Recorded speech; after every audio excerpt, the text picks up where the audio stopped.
አብዛኛው ሰው ችግሩ ማን መሆኑ አያውቅም፣ ምን እንዳለው አያውቅም፣ ምን ማድረግ እንደሚችል ደግሞ አይረዳም። ጠዋት አስበን የምናስበው ሀሳብ ተራ ነው፣ የምንሰራው ስራ ተራ ነው፣ የሚከፈለን ደግሞ ተራ ነው፣ የምንዝናናበት ቦታ ተራ ነው። ተራ ሰው በ30 ይሞታል፣ በ80 ይቀበራል ይባላል። እዚህ መስሪያ ቤት 30 ዓመት ነው የሰራኸው ወይስ 1 ዓመት 30 ጊዜ? 1 ዓመት 30 ጊዜ ነው አለ። ከዛ ልጆቹ ወጣቶቹ ደስ አላቸው። እኔ እኮ 3 ወር ብቻ ነው የሰራኸው። 3 ወር ነው የሰራኸው ወይስ 1 ወር 3 ወር? በዚህ 5 ዓመት በየቀኑ ያሻሻልክ ነው ወይስ የባሰበት? ሰው በልቡ አይቻልም ገብቶለታል። የሆነ ጠይቀው አይቻልም ነው የሚለው። እንደዚህ አልፎ አልፎ ነው የሚለው ይቻላል። እንደዚህ በቃ ኖርማል ነው። ምክንያቱም በልጅነት ነው ተው አይቻልም፣ አንተ ልጅ ተው አይቻልም እየተባለ ስላደገ ገብቶለታል አይቻልም የሚለው። አንድ ነገር የገባኝ ምንድን ነው፣ አንድ ሰው ከፈለገ ማንም አይከለክለው። የሰው ልጅ ከፈለገ ከልብጉ ይሄ ነገር ማድረግ ፈልጋለሁ ብሎ ከፈለገ ተአምረኛ፣ ካልፈለገ ደግሞ ወረኛ ሰብኛ። አሁን ምንድነው አላስፈላጊ ዝም ብሎ ወሬ ፍልስፍና መግባት ስለፈለግን አይደለም። ካሰብከው ሁሉም ነገር ይቻላል፣ የማይቻል ነገር የለም። እንደዚህ ብያ ስለጠንኩ አንዳንድ አሉ ዝም ብሎ ወይ መቀለድ ወይ ነገር የሚፈልጉ እጅና ነሳን። ሁሉም ነገር የሚቻል ከሆነ ለምን ፀጉርህን አጣበቅ ነው ማለት ነው። እሱም ይቻላል።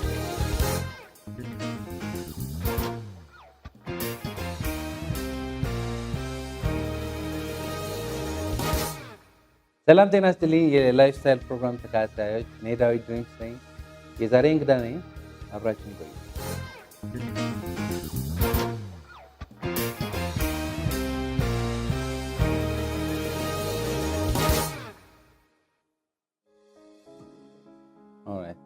ስለዚህ እኔ ዳዊት ድሪምስ ነኝ። ሁሉ ሰው ዳዊት ድሪምስ ብሎ ነው የሚጠራኝ። ድርጅቴም ድሪምስ ነው፣ ዳዊት ድሪምስ ነው። የመጽሐፌ ርዕስም ትልቅ ህልም አለኝ ነው የሚለው። አሁን በሁሉም ላይ ህልም የምትል ቃል አለች። ስለዚህ ድሪምስ የአባቴ ስም ስለሆነ ሳይሆን ድሪምስ ወይ ደግሞ ህልም የኔ ዓላማ ነው። የኔ ዓላማ ማንኛውም ሰው ለራሱ ትልቅ ህልም እንዲኖረው መርዳት ነው። ምክንያቱም ትልቅ ህልም ያለው ሰው ጠዋት ተነስቶ ህልምን ለማሳካት ነው የሚሮጠው። ትልቅ ህልም የሌለው ሰው ግን ጠዋት ተነስቶ ወደ ተገኘው ነው የሚሄደው። በሁለተኛ ደረጃ ድሪምስ አብሪቬሽን ነው። ድሪምስ ማለት ዳዊት ሪለንትለስ ኢትዮጵያን አፍሪካን ሞቲቬሽናል ስፒከር ማለት ነው። ስለዚህ በዚህ ሁለት ምክንያት ነው ዳዊት ድሪምስ እየተባልኩ። እነዚህ የህይወትና ስኬት ምስጢራት ለረጅም ጊዜ በተለያዩ ቦታዎች፣ ለምሳሌ እኔ ድንቅ ነኝ የሚባል የስልጠና ፕሮግራም አለ በኢትዮጵያ ሙሉ። አሁን ወደ 1.8 ሚሊዮን የሚጠጋ ሰው ማሰልጠን ችለናል ባለፈው 5 ዓመት እና በተለይ ሩቅ የሆኑ ቦታዎች ሄጄ ሳሰለጥን ማሰለጥነው ለ1 ቀን፣ ለ1 ቀን፣ ለ2 ቀን፣ ለ3 ቀን ነው እና ከዛ በኋላ አያገኙኝም በፌስቡክ በዩቲዩብ ካልሆነ በስተቀር ማለት ነው። ከዛ ምን አሰብኩ፣ ኦኬ እነዚህ ሰዎች እኔ ከሄድኩ በኋላ ወጥ በሆነ መንገድ እነዚህ ምስጢራት የሚያጠኑበት መንገድ መኖር አለበት ብዬ አሰብኩና ይህ መጽሐፍ ለመጻፍ ወሰንኩ ማለት ነው። አሁን ይህ መጽሐፍ ለመጻፍ ወሰን ገና አማርኛ በደንብ መጽሐፍ አንብቤ አላውቅም። በአማርኛ መጽሐፍ ይሄ መጽሐፍ ከመጻፌ በፊት በአማርኛ መጽሐፍ አንብቤ አላውቅም እና ይሄ መጽሐፍ ስጽፍ ሁሌ የምናገረው ታሪክ አለ። እዚህ ፊት ለፊት ያለው ትልቅ ህልም አለኝ የሚሉ ቃላት ለመጻፍ 1 ሰዓት ነው የፈጀብኝ። እነዚህ 9 ፊደላት ለመጻፍ ለቀማ ማለት ነው። ግን ትልቅ ዓላማ ስለነበረኝ 30 ምዕራፍ በ400 ገጽ፣ እያንዳንዷ ምዕራፍ የተለየ ዓላማ ያላት። ምዕራፍ 1 ያለ ዓላማ የተለየ ነው። 2 ያለ ዓላማ የተለየ ነው። ስለዚህ እኔ ባልኖር እንኳ ሰው ስራው እየሰራ 1 ቀን 1 ምዕራፍ እያጠና ህይወቱን የሚቀይርበት መንገድ ማዘጋጀት ስለፈለኩ።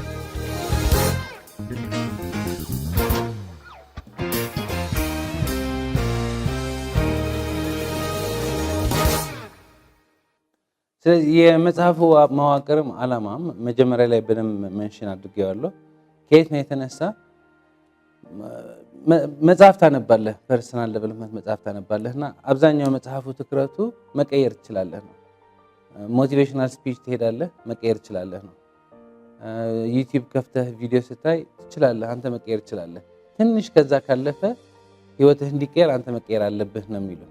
ግን ይሄ በጣም ሰፊ ርዕስ ነው። ህይወትህ እንዲቀየር አንተ መቀየር አለብህ። በጣም ካልገባህ አይገባም። አባት እናትህም ይመክሩሃል እኮ መቀየር አለብህ። ወንድም፣ እህት፣ አለቃ፣ አስተማሪ መቀየር አለብህ።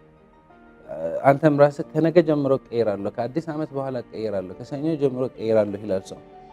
ከዛ በኋላ ግን እንዴት እንደሚቀየር አያውቅም። ስለዚህ የዚህ መጽሐፍ ዓላማ ምንድነው? አንድና አንድ ነው። 30 ምዕራፎቹ እንዴት አድርገህ ራስህ እንደምትቀይር ነው። ከምዕራፍ 1 ጀምሮ እስከ ምዕራፍ 30 ያለ አወቃቀር ሂደት አንድ ሰው እንዴት አድርጎ ነው ራሱን የሚቀይረው። ስለዚህ ምዕራፍ 1 በአጋጣሚ ምዕራፍ 30 በአጋጣሚ አይደለም። ምዕራፍ 1 ምዕራፍ 1 ስለሆነ አለበት ነው ምዕራፍ 1 ይሆናል። ምዕራፍ 6 ከ5 በፊት መምጣት የለበት። ምዕራፍ 5 ለምሳሌ ትልቅ ህልም ነው። ምዕራፍ 6 ድንቅ ፓራዳይም ነው። ምዕራፍ 7 የመጨረሻው የክፍል 1 የሆነው ምዕራፍ 7 የአሸናፊ ሰዎች ልማዶች ነው። ምንም የሚገለባበጥ ነገር የላቸውም። ለእኔ ሳይሆን በቃ በፕሪንሲፕል መሰረት እኔ ለረጅም ጊዜ አጥንቻለሁ። የዚህ ፕሮግራም ኢንተርቪው የሚያደርገኝ ሰው እንደሚያውቀው ከ5 ዓመት በፊት ራሴን ለመቀየር በጣም ጠለቅ ያለ ጥናቶች እያደረግኩ ነበር እና ዩቲዩብ ስከፍት ወይ ጉግል ስገባ ህይወትህ ለመቀየር ውሳኔ ነው የሚያስፈልግ ይለዋል፣ ህልም ነው የሚያስፈልግ ይለዋል፣ ራስህ መቀየር ነው የሚያስፈልግ፣ ዴሲዥን ነው የሚያስፈልግ፣ ልማዱ የሚያስፈልግ ይልና ግራ ነው የምትጋባው። እና ረጅም ጊዜ ግራ ተገብቻለሁ። ከዛ ግን በስነ ስርዓት ማጥናት ጀምር ትክክለኛ የሆነ መረጃ ማግኘት ጀምር።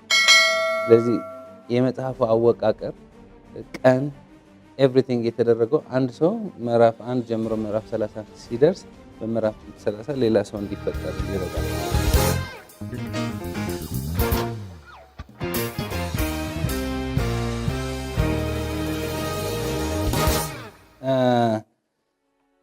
ይህ መጽሐፍ ለማጥናት የጥናት ሰሌዳ አለው። አሁን ይህ የጥናት ሰሌዳ ከቀን 1 እስከ ቀን 30 እንዴት አድርገህ እንደምታጠና ነው። ይህ መጽሐፍ በ5 ሳምንት ነው የተከፈለ ወይ ደግሞ 5 ክፍል አሉት። አንድ ሳምንት 7 ቀን እንዳለው አንድ ክፍል 7 ቀን ነው ያለው። ስለዚህ በመጀመሪያ ሳምንት ወይ በመጀመሪያው ክፍል 7 ቀን አለ። በሁለተኛ ሳምንት ወይ በሁለተኛ ክፍል 7 ቀን፣ ሶስተኛ ክፍል 7 ቀን፣ አራተኛ ክፍል 7 ቀን፣ አምስተኛው ሳምንት ግን 2 ቀን ብቻ ናት ወይ 2 ምዕራፍ ብቻ ናት ያላት። ሲደመር 30 ቀን ይመጣል። አሁን ምንድነው እንዴት አድርገህ ማጥናት እንዳለብህ ነው። ምክንያቱም ሰው ቢዚ ስለሆነ ምዕራፍ 1 ሲያነብ ለምሳሌ ምዕራፍ 1 ለማጥናት ይሄ መጽሐፍ የሚነበብ አይደለም፣ የሚጠና ነው። ምዕራፍ 1 ለማጥናት 30 ደቂቃ ብቻ ነው የሚያስፈልገው። ስለዚህ ጀስት ብራሽ አድርጎ መሄድ ይችላል። ምዕራፍ 5 የዚህ መጽሐፍ ትልቁ ምዕራፍ ለማጥናት ግን 4 ሰዓት ተኩል ነው የሚያስፈልገው። ምክንያቱም ትልቅ ህልም ነው። አብዛኛው ሰው ትልቅ ህልም የለውም። ትልቅ ህልም ስለሌለው አይደለም፣ ግን ትልቅ ህልሙ ከውስጡ ስላላስወጣ ነው። ምዕራፍ 5 አሁን ከውስጥህ ቆፍሮ ትልቅ ህልምን ያወጣልሃል። አንተ ማነህ? ምን መሆን ትፈልጋለህ? ምን ማድረግ ትፈልጋለህ? የት መድረስ ትፈልጋለህ? ስለዚህ ለ1-2 ሰዓት የሚሆን ታነባለህ። ከዛ ግን ልምምዶች አሉ። ረጋ ብለህ ቁጭ ብለህ ራስህን የቆፈርክ እኔ ማን ነኝ? ድሮ ምን አሸንፊያለሁ? ወደፊት ምን ማሸነፍ እፈልጋለሁ? አሁንስ ምን እችላለሁ? ብለህ ውስጥህን እንድትቆፍር ነው የሰሌዳ ጥናቱ የሚያስፈልገው። እያንዳንዷ ጥናት ስታጠና ተጨማሪ ልምምዶችም አሉ። ለምሳሌ ከልምምዶቹ አንዱና ዋናው የሆነ የምስጋና ልምምድ ነው። በየምዕራፉ የምስጋና ልምምድ አለ። አሁን ለምሳሌ እዚህ ጋር ጽፌያለሁ። ይሄ አስተምረዋለሁ ሳይሆን እኔ ሁሌ በየቀኑ ነው የምጽፈው። በዚህ መጽሐፍ ብቻ ሳይሆን ሌላ የምጽፈው ነገር አለ። ለምሳሌ የምስጋና ልምምድ ምንድን ነው? በየቀኑ ተነስተህ ታመሰግናለህ። አብዛኛው ሰው አያመሰግንም። ጠዋት ተነስተን ቀናችን በጸሎትና በምስጋና መጀመር እንዳለብን እናውቃለን። አብዛኛው ሰው ቀኑ በጸሎትና በምስጋና አይደለም የሚጀምረው፣ በማማረር ነው የሚጀምረው። አሁን ፈጣሪ ብናመሰግነው ባናመሰግነው ምንም የምንጨምርለት ነገር የለም። ወደ ሌላ ርዕስ እንዳልወጣብህ እንጂ ፈጣሪ ስናመሰግነው ደስ ብቻ ነው የሚለው። ጥቅሙ ለእኛ ነው። ግን አብዛኛው ሰው አያመሰግንም። ማለት በአካል ቁጭ ብሎ እየጸለይኩ ነኝ እየመሰገንኩ ነኝ ይላል፣ ልቡ ግን የለም። ስለዚህ ልቡ ስለሌለ ማማረር ይጀምራል። ቤት ዞር ይላልና ከልጆቹ ይጣላል፣ ከሚስቱ አሉታዊ ነገር ይመለከታል። ዝናብ ሲሆን ያስጠላዋል፣ ፀሐይ ሲሆን ያስጠላዋል፣ ያማረረ ይወጣል። ስለዚህ ምን ሀሳብ ነው የመጣልኝ? ሰው ፈጣሪ በጸሎትና በምስጋና ቀን መጀመር አለበት። ግን በተጨማሪ ጠዋት ከቤት ከመውጣት በፊት የምስጋና ገጽ ቢጽ ጠዋት ተነስተህ 7 በህይወት ያሉ በረከቶች፣ 5 የምትማርካቸው ነገሮች፣ 3 የምታሳካቸው ውሳኔዎች እንደ ምስጋና ተመስገን። ዛሬ በአፍንጫዬ መኪና ስላለ፣ ምግብ ስለበላሁ፣ የበላሁት ምግብ ስለተስማማ፣ በዚህ ቲቪ ፕሮግራም የምፈልገው መልእክት እያስተላለፍኩ ነኝ ብለህ በእጅ ስትጽፈው መጽሐፍ ከፍተኛ የማሰብ ደረጃ ነው።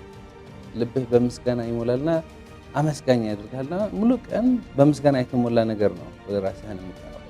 ስለዚህ የጥናት ሰሌዳው ህልምህን ለማውጣት ፓራዳይምህን ለማወቅ የአሸናፊ ሰዎች ልማዶች ለማወቅ ማሰብ ለመቻል ለማመስገን የሚያስፈልግህ ጊዜ እያንዳንዷ ምዕራፍ ለማጥናት ልምምዷን ለመስራት የሚያስፈልገው ጊዜ ነው ያስቀምጠው። ስለዚህ አንድ ምዕራፍ ከማንበብህ በፊት ኦኬ 30 ደቂቃ ያስፈልገኛል፣ ኦኬ 2 ሰዓት ያስፈልገኛል፣ ኦኬ 4 ሰዓት ያስፈልገኛል ብለህ መረዳት ነው።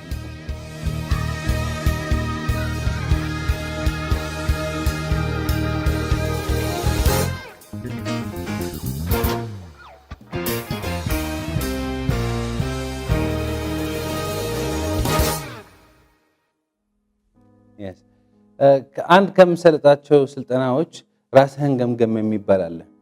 እኔ ድንቅ ነኝ፣ አንቺ ድንቅ ነሽ፣ አንተ ድንቅ ነህ፣ እኛ ድንቅ ነን፣ ዛሬ ድንቅ ነው ማለት ፈጣሪ ስለፈጠረን ሁላችን ድንቅና እጹብ ድንቅ ሆነን የተፈጠርነው ምንም ጥያቄ የለውም። አሁን የኛ ማንነት አይደለም፣ በቃ ሰው በመሆኑ ብቻ ድንቅ ነው። ከየትኛው ብሔር ቢመጣ፣ ከየትኛው ዘር፣ ከየትኛው የሀብት ደረጃ፣ ከየትኛው የትምህርት ደረጃ ቢመጣ ማንኛውም ሰው ድንቅ የፈጣሪ ልጅ ነው። ድንቅ ነን፣ ጥያቄ የለውም። እጹብ ድንቅ ነን።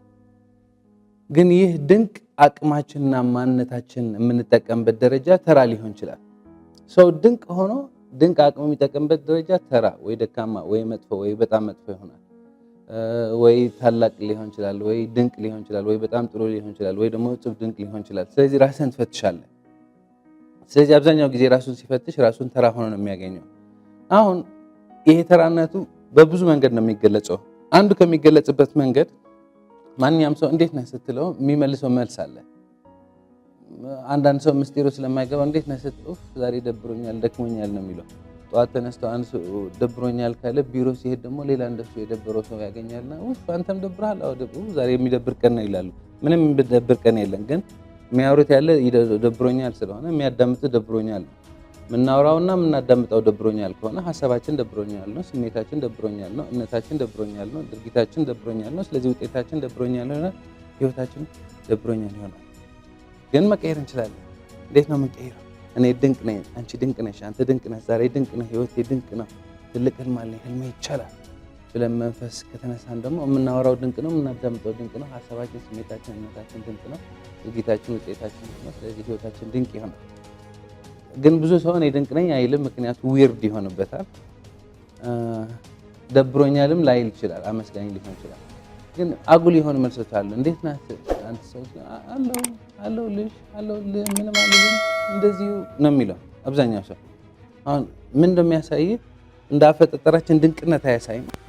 ምንም አይደለም ስትል ይኸው በቃ ከሰኞ እስከ ዓርብ ቢሮ እመላለሳለሁ፣ ቅዳሜና እሁድ አርፋለሁ፣ ትርጉም ያለው ህይወትን እየኖርኩ አይደለም ነው የሚለው።